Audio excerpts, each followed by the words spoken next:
जय हिमालय जय भारत। हिमालय लोग यूट्यूब चैनल में आपका स्वागत है और मैं हूं जर्नलिस्ट डॉक्टर हरीश चंद्र लखेड़ा।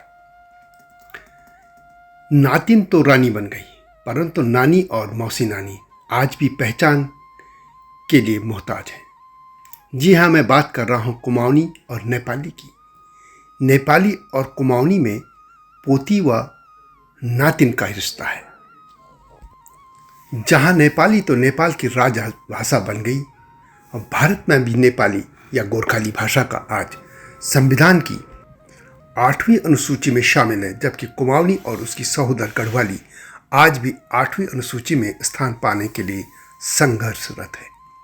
यह क्या कहानी है आज मैं यही बताऊंगा, लेकिन तब तक आपसे अनुरोध है कि इस हिमालय सभ्यता पर केंद्रित हिमालय लोग चैनल को सब्सक्राइब अवश्य कर दीजिए।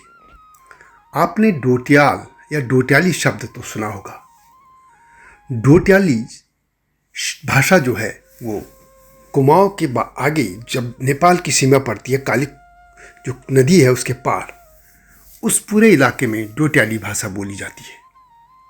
वैसे डोटियाली की भी कई उपभाषाएं हैं, जैसे गढ़वाली की भी कई तरह की भाषाएं या कुमाऊनी की भी, उसी तरह डोटियाली की भी कई भाषाएं हैं। नेपाल के जो सुदूर पश्चिम और यहाँ ये भी कह सकते हैं कि कर्णाली तक का जो इलाका है उसमें डोटियाली का असर है, डोटियाली बोली जाती है और यह कुमाऊनी भाषा के समान है। और जो भाषाविद हैं वो ये कहते हैं कि जो डोटियाली है वह कुमाऊनी से ही निकली है। राहुल सांकृत्यायन के अनुसार जब कत्यूरी राजवंश ने डोटी क्षेत्र को अपने कब्जे में लिया था, वहाँ अपना शासन किया था, तो कुमाऊनी भाषा भी उनके साथ उस क्षेत्र में गई थी। कत्यूरों ने लगभग 1790 तक डोटी क्षेत्र पर शासन किया था और कत्यूरी साम्राज्य के बिखर जाने के बाद डोटी साम्राज्य का गठन हुआ। कत्यूरों के विभिन्न वर्गों के 8 लगभग जो रियासतें थीं, उनमें एक डोटी भी शामिल थी। कभी उत्तराखंड के बड़े भूभाग पर राज करने वाले कत्यूरी जोशीमठ से अपनी राजधानी बाद में बैजनाथ घाटी यानी कत्यूर घाटी में ले गए थे और उसके बाद जब ये शासन कमज़ोर होने लग गया तो इनके 8 जो भाग थे, इस तरह की जो छोटी छोटी रियासतें बन गई थी, उनमें एक डोटी भी शामिल थी। पहले इस तरह का कोई भेद नहीं था कि इधर गढ़वाल, कुमाऊं या डोटी, नेपाल, यह सब एक ही संस्कृति का हिस्सा थे। वास्तव में कत्यूरी जो साम्राज्य का विघटन हुआ था वह 1191 और 1223 में कर्णाली क्षेत्र यानी दुल्लू क्षेत्र के खस राजाओं अशोक चल्ला और क्राचल के आक्रमण के बाद हुआ था और इसके बाद यह जो कत्यूर राजवंश था यह बिखर सा गया था।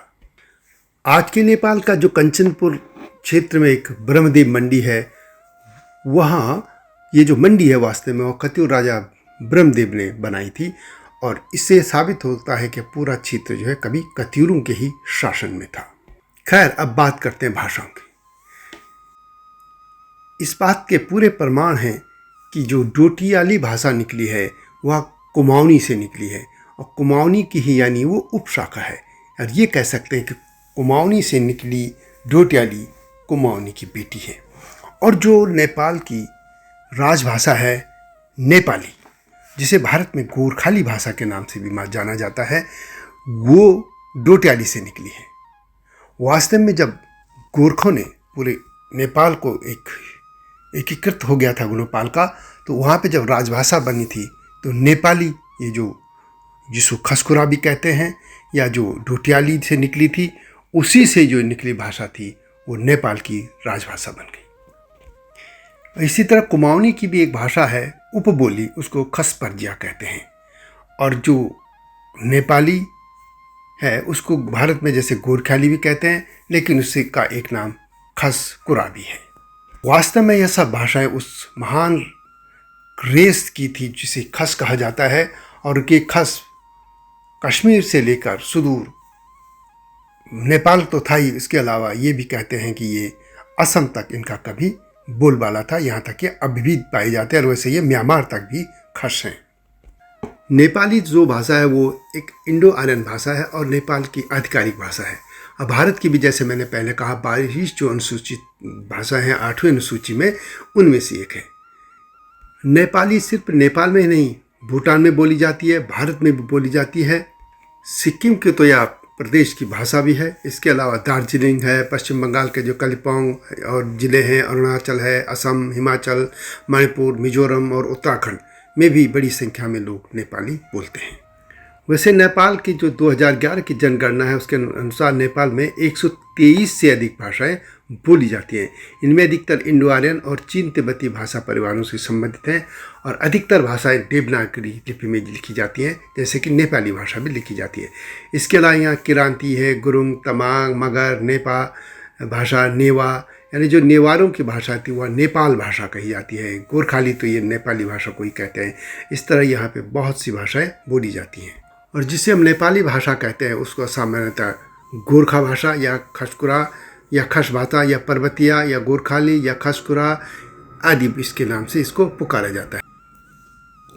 इन भाषाओं के निकलने की या जो उत्पत्ति को लेकर कई तरह की थ्योरियां सामने आती। कोई सेंसरी से कहते हैं, कोई कहता है कि राजस्थान की भाषा से निकली है, इधर मध्य पहाड़ी भाषाएं हैं वो, लेकिन कुछ संस्कृत कैसे, लेकिन एक और है, ये भाषाएं वास्तव में उदीचाम से निकली हैं। इस पर मेरी ऑलरेडी एक वीडियो इस हिमालय लोग यूट्यूब चैनल में देख सकते हैं कि ये भाषाएँ गढ़वाली, कुमाऊनी, नेपाली या हिमाचली ये कहाँ से निकली हैं। ये उदीचाम एक भाषा थी जो संस्कृत की सहोदर थी और जो खस जिसको बोलते थे। हालांकि बाद में जब दूसरे क्षेत्रों से भी इसमें लोग आए तो उसमें तमाम शब्द उसमें शामिल होते चले गए और इनके अपने शब्द मरते चले गए। तो यही सत्य है कि कुमाऊनी से निकली है डोटियाली और डोटियाली से निकली है गोरखाली, जिसको हम नेपाली भाषा कहते हैं। और एक और तथ्य मैं आपके सामने रख देता हूँ। सिलीगुड़ी निवासी डॉक्टर मणिकुमार शर्मा अपनी पुस्तक गोरखा भाषा नाम एक समीक्षात्मक दृष्टि भारतीय परिप्रेक्ष्य में इसमें कहते हैं कि खस प्रदेश को एटवा भाग को नाम सिंजा, जहाँ खसकुरा बोलिन थियो र अर्को भोटेकुरा बोलेन जडान भाग थियो। आदित्य मल्लको अभिलेखमा खसकुरा साथै भोटे पानी पाइन्छ भन्ने थाहा लाग्छ। खसकुरालाई आजको दृष्टिले प्राचीन गोर्खा भाषा या नेपाली खस भनिए तापानी भाषा नामको सन्दर्भमा दुवै गोर्खा भाषा या नेपाली खसकुरा कुरा पछि आएका हुन्। यानी वो भी इस बात को मानते हैं कि जो सिंजा क्षेत्र यानी जो ही पश्चिमी जो नेपाल है उस क्षेत्र में जो भाषा बोली जाती थी खसकुरा, वही बाद में नेपाली या गोरखाली भाषा बनी है। और यही जो खसकुरा की मैं बात कर रहा था, ये भाषा जो निकली है वो किससे, डोटियाली से निकली है और डोटियाली निकली है कुमाऊनी से, और कुमाऊनी और गढ़वाली सहोदर भाषा है। तो इस तरह से हम कह सकते हैं कि गढ़वाली कुमाऊनी मूलतः जो है उनकी नेपाली भाषा की नानी रिश्ते में बनेगी।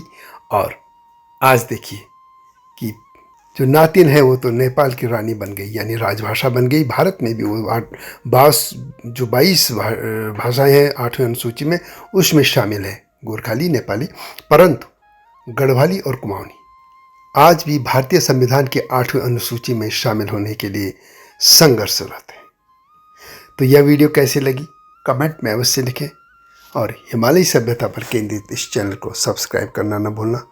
अगली वीडियो की प्रतीक्षा कीजिए। तब तक जय हिमालय, जय भारत।